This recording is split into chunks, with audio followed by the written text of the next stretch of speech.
everyone, welcome back to How to Doctor. In today's video, let me teach you on how to find your Bybit wallet address. First, open the Bybit app on your device and log into your account.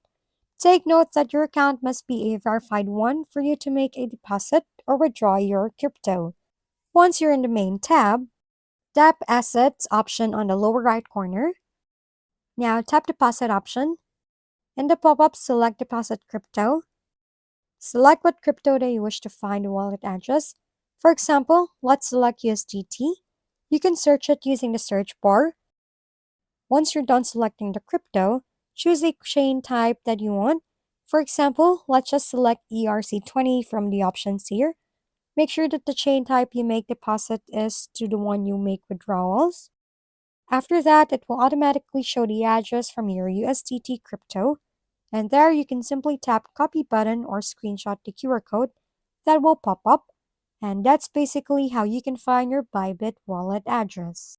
Thanks for tuning in to How to Doctor. If this video was helpful, please like and subscribe. And if you have any questions, drop them below. And we'll see you on the next video.